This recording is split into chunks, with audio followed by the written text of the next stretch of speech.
নমস্কাৰ আজিৰ বিষয়বস্তুটো হ'ল মৰ্মিতা মিত্ৰ এইকেইদিন খুব দেখি আছো নিউজত আৰু ছ'চিয়েল মিডিয়াত যে মৰ্মিতা মিত্ৰক বৰ্জন কৰিব লাগে বা মৰ্মিতা মিত্ৰ অসমৰ ছিংগাৰখিনিৰ কাৰণে কিবা ভাবুকি হৈ গৈছে নেকি মানে সংকটত আছে নেকি এনেকুৱা ধৰণৰ পোষ্ট দেখি আছো আৰু নিউজ দেখি আছো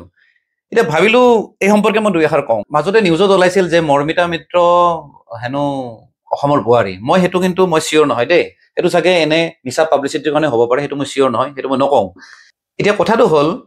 ৰাইজে যে তেওঁক আদৰি লৈছে ৰাইজে কিয় আদৰি লব বুলি ক'লো কাৰণ এটা কালচাৰেল নাইট যেতিয়া পাতিব বা এখন যেতিয়া ফাংচন পাতিব বা বিহু যেতিয়া পাতিব নহয় ৰাইজৰ পৰা অপিনিয়ন লৈহে বিহু কমিটিয়ে ডিচিশ্যন লয় যে কাক মাতিম ৰাইজে যিহেতু তেওঁক বিচাৰিছে গতিকে অবভিয়াছলি তেওঁকে মাতিব প্ৰথম কথা সেইটো আৰু এটা কথা মিউজিকৰ কোনো বাউণ্ডাৰী নাথাকে গতিকে ৱেষ্ট বেংগলৰ হওক বা য'ৰে কি নহওক ছিংগাৰ আহি ইয়াত যদি গান গাব পাইছে বা ইয়াত যদি মিউজিক ইণ্ডাষ্ট্ৰীত যদি অৰিহণা দিব পাৰিছে একো বেয়া কথা নহয় কাৰণ চাওক জুবিন দাহঁতো বাহিৰত গান গাব যায় পাপনো বাহিৰত গান গাই আছে ইভেন ইণ্ডিয়াৰ বাহিৰতো গান গাব যায় গতিকে মিউজিকৰ কোনো বাউণ্ডাৰী নাই গতিকে যাৰ য'ত যেনেকৈ মাৰ্কেট বনাই ল'ব পাৰে তেনেকৈ চলি থকা ভাল মৰ্মিতা মিত্ৰই ইয়াত যেনেকৈ গান গাই আছে অসমৰে হেনো বেলতৰাৰে জ্যোতি শৰ্মা নেকি তেওঁ হেনো কলকাতাত পুৰা দপদপাই আছে খুব চলি আছে খুব মানে ট্ৰেণ্ডিঙত আছে ঠিক তেনেকুৱা কথা গতিকে আমাৰ ইয়াতে মৰ্মিতা আহিছে আমাৰ ইয়াৰ পৰা কোনোবা জ্যোতি শৰ্মা গৈছে তেনেকুৱা কথা গতিকে মিউজিকৰ কোনো বাউণ্ডাৰী নাথাকে কোনো বেৰিয়াৰ নাথাকে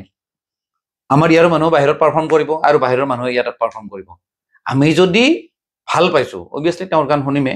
আৰু এটা কথা তেওঁক যে ইমান যে ৰাইজে যে আদৰি লৈছে বা ইমান যে কমিটিবিলাকে যে মাতে কিয় কাৰণে মাতে মেইন কাৰণটো হ'ল অসমীয়া লেডি ছিংগাৰ কেইজনীমান আছে ধৰক তৰালী শৰ্মা আছে বা বাহন দত্ত আছে কোনোবা আছে কেইজনীমান আছে কিন্তু গোটেইবিলাক নহয় দেই বাকীবিলাক কিন্তু মহা ফাল্টু তেওঁলোকৰ গান চাব নোৱাৰি মই নিজৰ ফালৰ পৰা মই অপিনিয়ন দিছো মই তেওঁলোকৰ গান চালে মোৰ হাঁহি উঠে তেওঁলোকে গাই কম নাচে বেছি আৰু সুৰত গাব নোৱাৰে আৰু এটা কথা জুবিন গাৰ্গৰ গান গোৱাটো ইমান সহজ কথা নহয় এই মাজতে খুব ভাইৰেল হৈছিলে মাজুলীৰ গানটো কোনোবাই গাইছিলে কোনোবাই এজনীয়ে মানে হাঁহি উঠে জকৰ টাইপ লাগে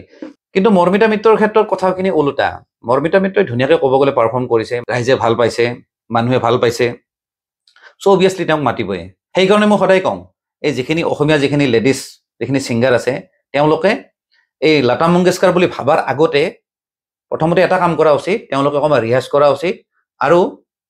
অকণমান ৰেটটো কমাই দিয়ক আপোনালোক অসমীয়া হয়তো